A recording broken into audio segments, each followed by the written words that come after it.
சமீபத்தில் வந்து நம்ம சேனலில் கேட்கப்பட்ட முக்கியமான கேள்வி என்னென்னா, சார் ஆர்பிட்ரேஷன் அவார்டை வந்து கேன்சல் பண்ண முடியுமா அப்படின்னு கேட்குறாங்க. கேள்வி எப்படி தான் கேட்டிருக்காங்க. அது நிறைய பேர் கேன்சல் கிடையாது, அது செட் அசைடு. இப்போ எப்படி வந்து ஒரு அவார்டு வந்து கொடுக்குறாங்க, ஒரு எஸ்பிஐ கிரெடிட் கார்டுன்னு வச்சுப்போமே, இதை வந்து நீங்கள் கேட்டு பார்க்குறாங்க, கொடுக்கல. ஒரு சந்தி ஓடிஆருக்கு போகிறான், சந்தி ஓடிஆர்லேருந்து உங்களுக்கு வந்து ஒரு லெட்டர் வருது, இல்லைன்னா வந்து உங்களுக்கு ஒரு இமெயில் வருது.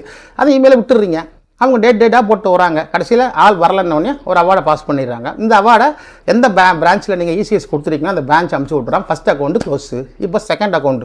அடுத்தது என்ன பண்ணுறாங்க, அந்த அக்கௌண்ட் க்ளோஸ் ஆகி முடிச்சதுக்கப்புறமா பேன் கார்டில் லிங்க் ஆகிருக்கிற என்னென்ன அக்கௌண்ட்டும் பார்க்குறாங்க. ஸ்டேட் பேங்கை விட்டுட்டு அடுத்த ஒரு பேங்க்கில் ஒரு ஐசிஐசிஐ பேங்க்கில் ஒரு அக்கௌண்ட் இருக்குது, அதில் தான் சேலரி வந்து போயிட்டு இருக்குது.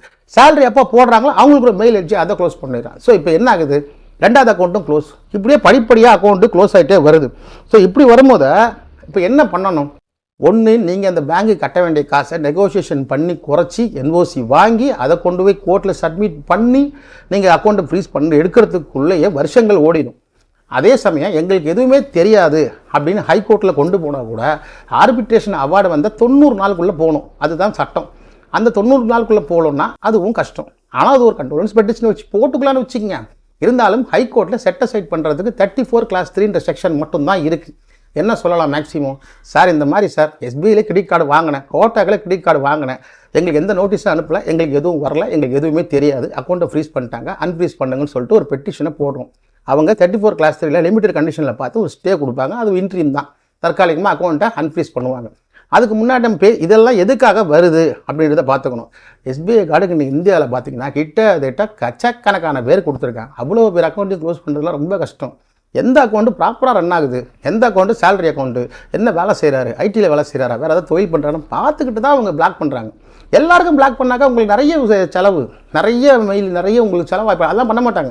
பேங்க்கு உங்களுக்கு தெரியாத இன்னொரு பக்கம் என்னென்னா, பேங்க் வந்து டெப்த்து கிராவிட்டி இதை பார்க்குறோம். ஒரு கிளைண்ட்டிட்ட ஒன்றும் இல்லைன்னா ஈஸியாக தெரிஞ்சிடும். டிரான்சாக்ஷனை பார்த்தா தெரியும், உங்களோட பேன் கார்டை பார்த்தா தெரியும், பேன் கார்டில் எந்த அக்கௌண்ட் வச்சிருக்கீங்க, அதில் எவ்வளோ பணம் போடுறீங்க வர்றீங்க, ஜிபே கூகுள் பேல எவ்வளோ டிரான்சாக்ஷன் ஈஸியாக பார்க்க முடியும். ஸோ இந்த அக்கௌண்ட்டை இக்னோர் பண்ணிவிட்டு வெளியில் ஒரு அக்கௌண்ட்டை வச்சு நீங்கள் டிரான்சாக்ஷன் பண்ணிங்கன்னா அது ஈஸியாக வந்து ஐடிஐ பண்ணி உங்கள் அக்கௌண்ட்டை பிளாக் பண்ணி பணம் வாங்க முடியும்.